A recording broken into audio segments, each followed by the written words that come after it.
하면서 저만 충격적인 상황을 겪은 줄 알았는데 여기 있는 사연들을 보니 정말 많은 사람들이 가슴에 상처 하나씩은 간직하고 있는 것 같아 제가 겪은 사연도 여러분들과 함께 공유해보고자 합니다. 사람 일이라는 게 나 하나 잘한다고 해서 모든 일들이 순조롭게 해결되는 건 아닌 것 같아요. 저도 정말 많이 노력했고 그 마음 알아주길 바랬는데 결국 등을 돌려야 하는 상황까지 발생이 되었네요. 후회는 없습니다. 뒤돌아 고개를 돌려봤자 달라지는 건 없을 거고 그렇다고 웃으면서 다시 반겨줄 일도 없을 것 같습니다. 사건의 시작은 남편과 제가 결혼을 하고 1년쯤 지났을 때부터 시작이 되었어요. 그전에는 크게 간섭하는 문제는 없었어요. 아무래도 이제 막 결혼했기 때문에 그런 것 같았습니다. 너 우리 집안이 어떤 집안인지 잘 알고 있지. 3대 득자 집안이다. 내가 이 말을 하는 이유가 뭐겠지. 이제 결혼한 지 1년 정도 되었고 실실 준비해야 할 것 같아서 내가 너 이렇게 부른 거다. 나도 한 번에 딱 끝냈어. 너도 그럴 거라고 나는 믿고 있으마. 내가 널 선택한 이유가 뭔지 알아. 일단 골반 넓고 딱 봐도 아들 잘 낳을 것 같아서 우리 아들이 결혼하겠다고 데려왔을 때 허락하게 된 거지. 나 때문에 떨어져 나간 여자가 한두 명이 아니야. 내 말 무슨 뜻인지 알지? 사람 일이라는 게 정한 대로 되면 얼마나 좋겠니? 하지만 그렇게 되지 않는다면 어떻게 해야 되겠어? 만들어가야 되겠지. 내가 만약 첫째가 딸이라면 나는 그냥 너를 내칠 거고 다른 며느리 드릴 거다. 그렇게 해서라도 나는 무조건 아들 만들 거니까 우리 집안에서 살아남으려면 무조건 아들 낳거라. 알겠지? 어머님 그건 너무 억지잖아요. 어떻게 그렇게 매몰치하게 내칠 수가 있어요? 단 한 번도 저에게 이런 말 한 적 없으시다가 결혼하고 나서 이런 조건을 말씀하시는 건 정말 아닌 것 같아요. 저에게는 선택권이라는 게 전혀 없는 거잖아요. 딸 낳으면 그냥 내친다는 게 말이 된다고 생각하세요? 차라리 이럴 거면 임신하기 전에 이혼하는 게 좋겠네요. 엄마 지금 그게 무슨 말이에요? 제가 그런 말 하지 말라고 그랬죠. 진짜 인연 끊고 싶어서 그런 거예요. 자기야 가자 이런 말 들을 필요 없어? 딸이건 아들이건 뭔 상관이야. 서로 좋으면 그만인 거지. 남편이 저를 일으켜 세우고 밖으로 끌고 가고 있는데 어머님은 그 모습을 가만히 지켜보고 계셨어요. 어머님의 마음도 이해 못하는 건 아니지만 그렇다고 딸 낳으면 내친다는 건 너무하다고 생각했습니다. 남편은 자기 엄마의 행동 때문에 화가 많이 올라와 있는 상태였고 저한테 미안하다며 괜히 낳았다고 기분 상해하고 있었어요. 자기 엄마의 행동들이 너무 싫다 고 짜증을 내고 있는 데는 다 이유가 있었어요. 그동안 만나왔던 여자들 모두 어머님의 행동 때문에 뒤도 안 돌아보고 도망쳐 나왔기 때문이죠. 결혼하기 전에 어떻게든 남편과 헤어지게 만들었습니다. 어머님이 처음에 딱 봤을 때 모든 게 마음에 들어야 했었는데 집안 내력도 상당히 중요하게 보는 것 같았어요.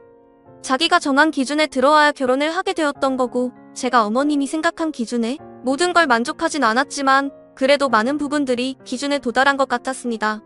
아빠는 사업을 하셨고 저는 은행 직원이었어요. 시댁보다 재산은 많진 않지만 저희도 여유 있게 살 정도는 되거든요. 그렇게 1년이 지난 시점에 어머님의 돌발 제안에 고민이 상당히 많아진 저는 어떻게 하면 이 상황을 잘 헤쳐나갈 수 있을지 고민하고 있었고 남편은 신경 쓰지 말라며 제 기분 풀어주려고 분위기 좋은 곳으로 데려갔어요. 그렇게 한참 동안 바깥바람을 쐬고 집으로 돌아왔고 어머님을 혼자 남겨두고 자리에서 일어난 게 계속해서 신경에 거슬렸습니다. 하지만 며칠 동안 어머님은 단 한 번도 전화나 연락을 주신 적이 없었어요. 제가 먼저 연락을 드려야 하는 게 맞는데 용기가 나지 않았습니다. 괜히 쓴소리 듣게 될까봐 꺼려지게 되더라고요. 남편은 매일 자기가 알아서 한다며 신경 쓰지 말라고 했지만 그게 잘 되나요? 서로 좋게 해야 오랜 기간 감정 상하지 않을 수 있잖아요.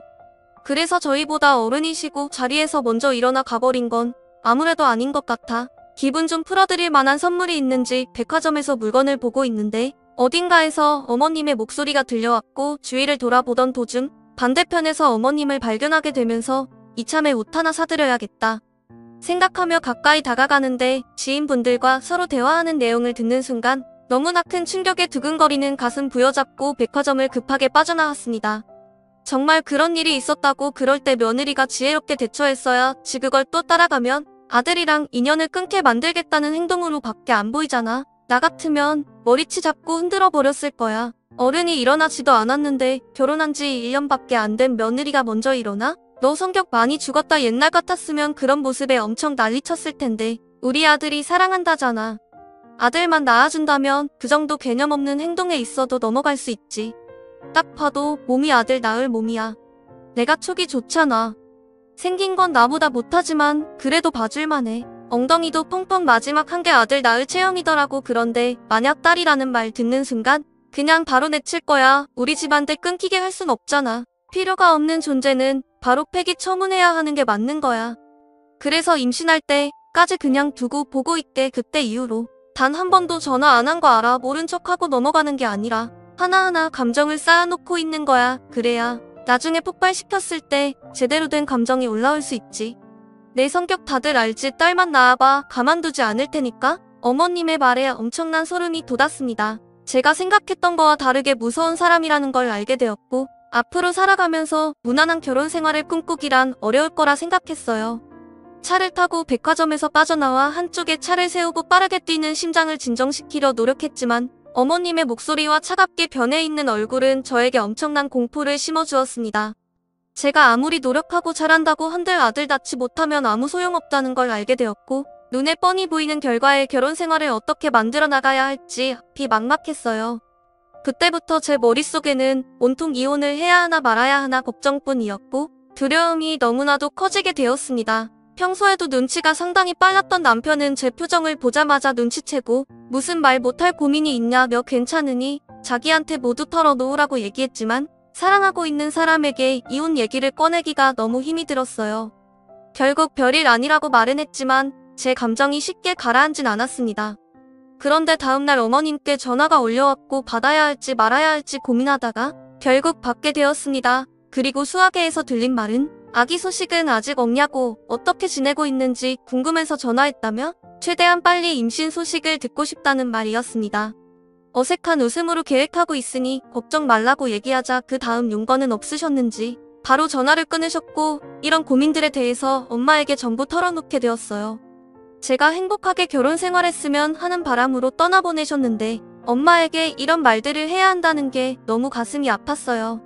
한평생 저를 위해 삶을 희생해 오신 분이셨는데 시댁 집안과의 문제로 행복해하지 않는 목소리가 걱정이 많이 되셨는지 주말에 한번 올라오겠다며 오래간만에 사위 얼굴도 보고 싶다고 시간을 계획하셨고 때마침 남편과 저는 아무런 약속도 없어서 주말에 약속을 잡게 되었습니다. 그런데 목요일 저녁 아빠에게 전화 한 통이 왔어요. 바쁘게 은행 일을 하고 있는 시간이었기 때문에 받지 못했고 그날따라 손님이 많아서 여유가 없었습니다. 몇 시간이 지나 화장실 갈 수 있는 시간이 생겨 잠시 화장실에 다녀오면서 핸드폰을 봤는데 전화는 아빠에게 수십 통이나 와 있었고 남편에게도 수십 통의 전화와 문자가 찍혀 있었습니다. 무슨 일이 벌어진 것 같아 불안한 마음에 핸드폰을 열어 확인하는 순간 저는 그 자리에서 털썩 주저앉고 말았어요. 엄마가 췌장암 사기 판정을 받으셨고 벌써 다른 부위에도 전이 되어 있는 상태라 얼마 버티지 못한다며 처방해줄 수 있는 건 진통제뿐이라는 충격적인 문자를 보게 되었습니다. 아빠한테 전화를 걸었지만 받지 않아 남편에게 전화를 하니 병원 위치를 알려줬고 남편은 벌써 병원에 도착해 있었네요. 저는 은행에 제 상황을 전달한 뒤 급하게 병원으로 향했어요.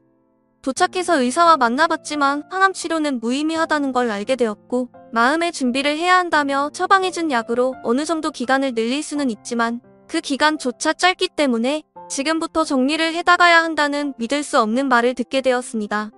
엄마는 주말에 저희 집에 와서 맛있는 음식이라도 해주려고 시장에서 장을 보다가 갑자기 쓰러지게 되셨고 상인분들 도움으로 급하게 응급실에 실려가게 된 걸 알 수 있었습니다.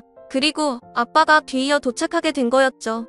의사의 말로는 췌장암이라는 게 대부분 초기에 발견되는 게 쉽지 않기 때문에 어려움이 많지만 보통 췌장암 사기면 그래도 통증이 심했을 텐데 그걸 참고 계셨다는 게 대단하다며 엄마가 이렇게까지 되었다는 거에 이해를 하지 못했습니다. 엄마는 계속해서 구토 증상을 보였고 의사는 암세포가 췌장의 제기능을 못하게 하여 이상이 생기면서 발생이 되는 증상이라며 기능이 거의 정지된 췌장에게 뇌가 반복적으로 효소를 분비하라는 신호를 보내는 과정에서 구토 증상을 일으키는 거라며 안타까워하고 있었어요. 방사선은 무의미했기 때문에 약을 처방받고 집으로 돌아왔어요. 그리고 누워있는 엄마를 보곤 하염없이 눈물을 흘렸습니다. 얼마 전까지만 해도 제가 봤을 때는 건강했던 걸로 기억하는데 갑자기 이런 상황이 오게 되니 앞이 캄캄했고 앞으로 엄마 없이 어떻게 살아가야 할지 너무 무서웠어요. 저와 함께 할 수 있는 기간은 얼마 남지 않았고 정해진 기간 동안 엄마와 좋은 추억을 만들고 싶어 직장인은 사정을 얘기한 뒤 엄마와 함께 시간을 보냈습니다. 아빠는 워낙 바쁘셨기 때문에 제대로 시간을 낼 수가 없었어요. 상황이라는 게 마음처럼 되지 않잖아요. 아빠도 엄마 곁에 있어주고 싶어 했지만 아빠 손에 달려있는 직원들과 거래처 사람들이 많기 때문에 개인적인 시간을 쓸 수 없었습니다. 제가 엄마 옆에 있어서 그나마 안심을 한 것 같았어요. 엄마는 한동안 저희 집에서 머물기로 했고 여태까지 살아오면서 하지 못했던 말들과 엄마와의 진지한 대화를 이어나갔습니다. 그러고 보니 성인이 된 이후로 엄마와 단둘이 오랜 시간을 함께 보낸 적은 없었던 것 같아요. 왜 그동안 그런 시간을 보내지 못했을까요? 나 살기 바빠서 엄마와의 시간을 보낼 수 없었다는 건 지금 생각해보니까 핑계에 불과했어요. 항상 저는 엄마에게 제 고민거리를 털어놓거나 필요할 때만 찾았지만 엄마는 항상 그 자리에서 저를 기다리고 계셨습니다. 제가 너무 이기적이었고 나쁜 딸 불효자처럼 느껴졌습니다. 엄마는 그런 제 감정도 알고 있었는지 힘없는 웃음으로 제 얼굴을 만져주셨고 항상 저에게 기운내라며 우리 딸이 최고라는 말만 해주셨네요. 엄마가 저희 집에서 지내기 시작하는 기간 동안 남편도 집에 일찍 들어왔고 최대한 많은 부분들을 신경 써주려고 노력했어요. 그런 모습들에 정말 고마웠고 앞으로도 남편과 평생을 행복하게 잘 살고 싶다는 생각이 들었습니다. 그렇게 다음날 제일 먼저 일찍 일어나 아침을 차렸고 셋이서 간단한 식사를 한 다음 바깥바람 좀 쐬고 싶다는 엄마의 말에 그릇을 정리하고 남편이 설거지를 해주는 동안 저는 외출 준비를 하고 있었어요. 엄마는 사위 설거지 시키는 게 마음에 걸렸는지 자기가 도와주겠다며 서로 얘기하고 있는데 차라리 제가 하겠다고 말을 하는 순간 초인종 소리가 들렸고 인터폰을 보니 시어머니가 아침 일찍 말도 안 하시고 오셨어요. 그래서 현관문을 열어드렸고 들어오시면서 아직도 소식이 없냐는 말부터 하기 시작하셨습니다. 그런데 걸어오시다가 남편의 모습을 보는 순간 갑자기 저희 엄마 얼굴에 따기를 올려붙이셨고 너무 갑작스러운 돌발 상황에 아무런 대처도 할 수가 없었어요. 저는 비명을 지르며 어머님한테 뭐 하는 거냐고 소리를 질렀고 남편도 마찬가지로 소리를 지르며 화를 내고 있었습니다. 서 있을 힘조차 없어서 겨우 일어나 있는 엄마에게 시어머니가 따기를 붙인 건 다름 아닌 자기 아들 설거지 시켰다는 이유였네요. 우리 아들 내가 여태까지 키우면서 단 한 번도 설거지 시켜본 적 없었는데 감히 우리 아들한테 고무장갑을 끼게 만들어 자기 아들 아니라고 막대하는 거야. 뭐야 어디서 3대 독자 양반 집안 아들에게 고무장갑을 끼워. 너희들 제정신이야 보자 하니까 새아가 너 아주 막 나가는구나. 남자들은 주방에 발도 들이면 안 되는 거 몰라. 오냐오냐 해줬더니만 우리 아들을 그동안 부려먹고 있었던 거지. 세상 떠날 날이 얼마나 남았다. 고 사이 설거지까지 시키는 거예요. 생각이 없는 거 맞죠? 지금 제정신으로 시킨 거 아니죠? 이제 막 정신도 오락가락하세요. 지금 이 상황 며느리가 당연히 해야 할 문제인데 우리 아들에게 시켜주니? 자식 잘못 키운 부모가 맞아야 하는 게 당연한 거예요. 듣자 하니까 우리 엄마가 자식을 잘못 키웠다고 지금 그게 할 말이에요. 그럼 어머님은 얼마나 잘나셨길래 사람을 함부로 대할 수 있어요. 우리 엄마 몸 상태가 어떤지 뻔히 알고 계시면서 감히 손을 날려요. 저도 더 이상 참을 수가 없겠네요. 어머님도 어디 한번 당해보세요.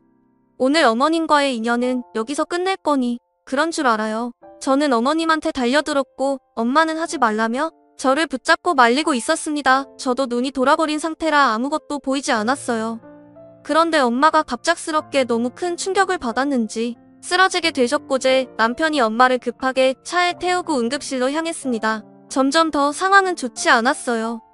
결국 엄마는 병원에서 누워 계셔야만 할 정도로 상태는 더욱 더 나빠졌습니다. 엄마가 갑자기 쓰러졌는데도 병원에는 찾아오지도 않으시는 시어머니의 행동에 너무 화가 났고 전화를 걸어보니 집으로 도망친 상태였습니다. 절대로 용서할 수 없는 행동에 고수한다며 난리를 치기 시작하자 엄마는 제 목소리에 눈을 뜨셨고 저를 진정시키려고 몸을 일으키려는 모습을 보이셨어요.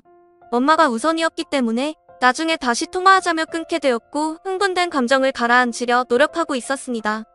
저는 아빠한테 전화해서 일도 중요하지만 엄마가 위태로운 것 같으니 당분간 일을 쉬고 엄마 옆에 있어주라며 부탁을 했어요. 아빠도 엄마의 상태가 더 나빠졌다는 말에 당장 서울로 올라오겠다며 전화를 끊었고 남편은 누군가와 통화를 하고 있었습니다.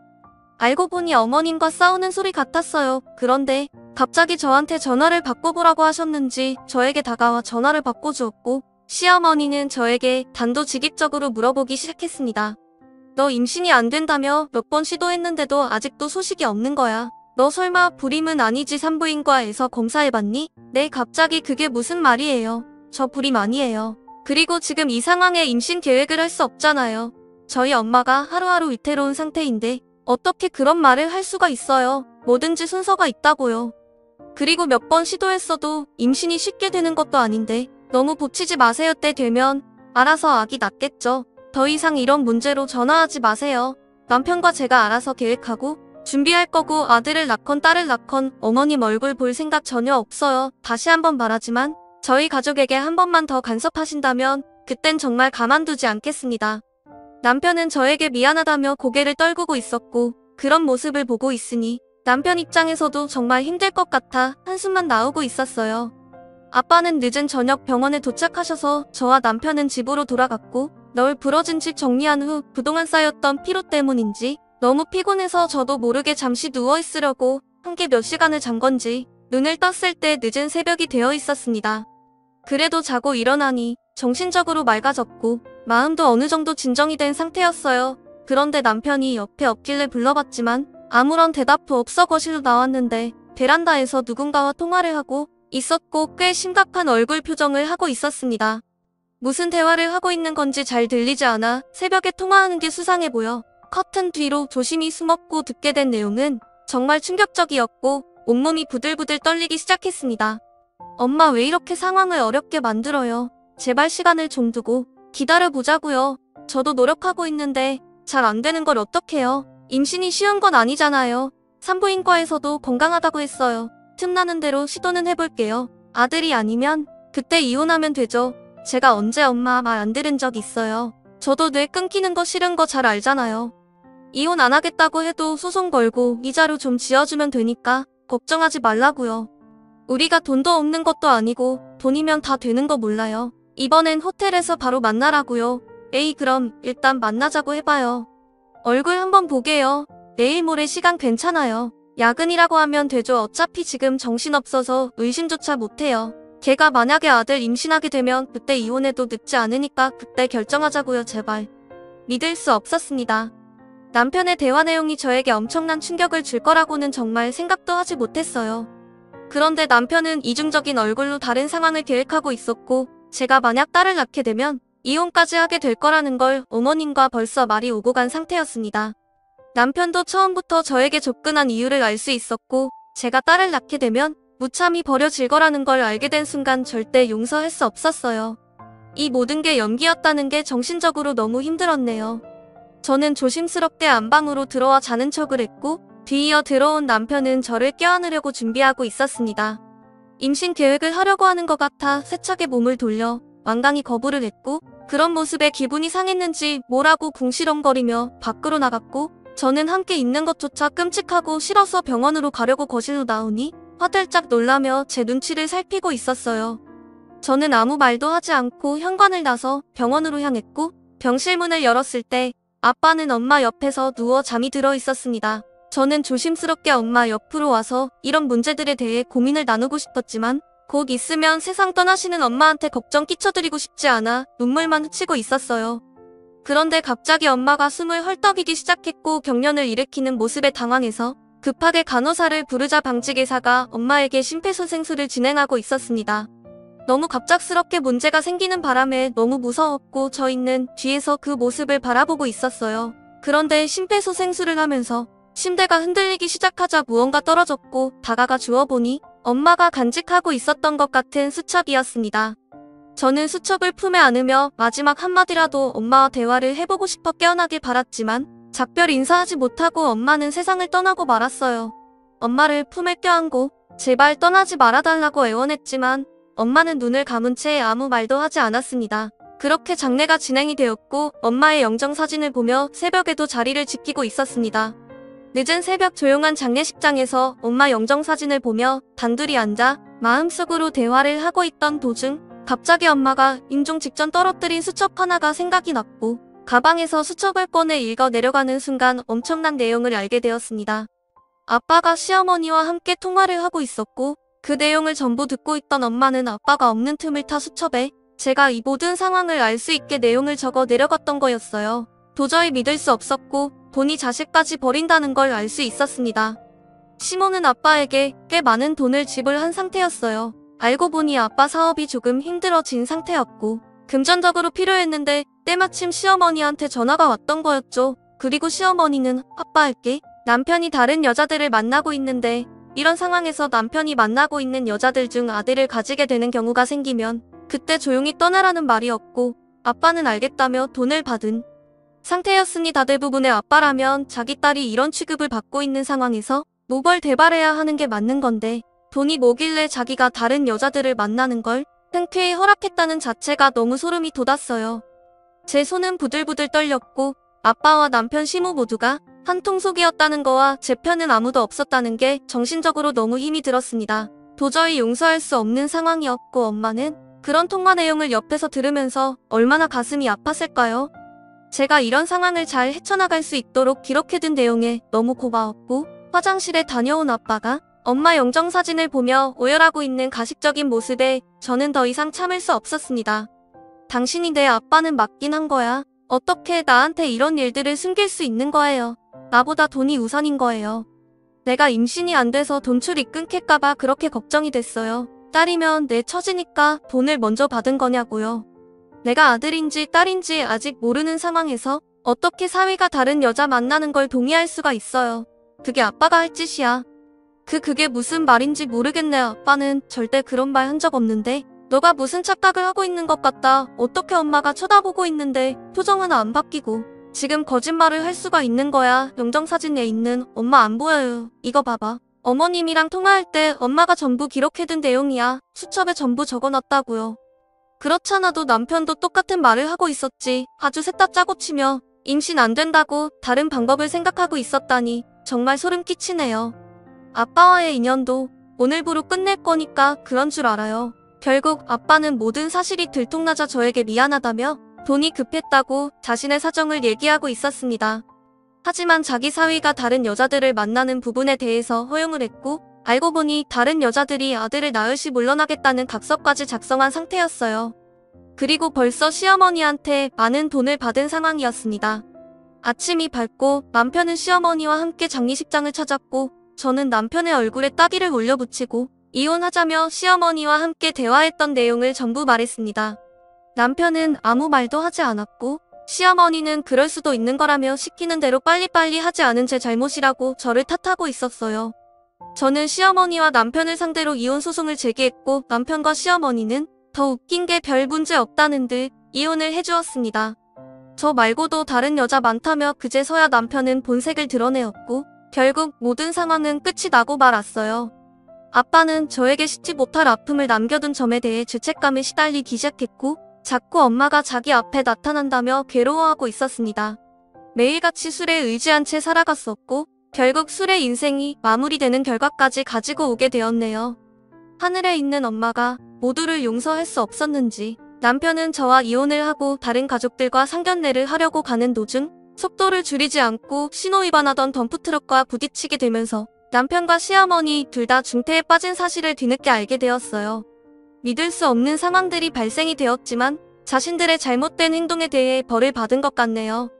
아들이 그렇게 중요한가요? 3대 독자라 귀가 끊기면 안 된다지만 본처가 앞에 있는데 다른 여자들을 만나고 다니는 걸 허용한다는 게 너무 어이가 없고 화가 납니다. 그렇게까지 해서 대를 이어야 한다는 것도 이해되지 않고요. 그동안 임신하려고 몇 번 계획을 했었는데 임신이 되지 않았다는 건 정말 하늘이 도운 것 같아요. 결국 부모님을 모두 잃게 되었지만 지금 현재 저는 잘 살고 있습니다. 아픈 마음 여러분들이 위로해준다면 앞으로 더 잘 살아갈 수 있을 힘이 될 것 같네요. 제 사연 들어주신 분들 오늘 하루 행복하시고 마무리 잘 하시길 바랍니다. 감사합니다.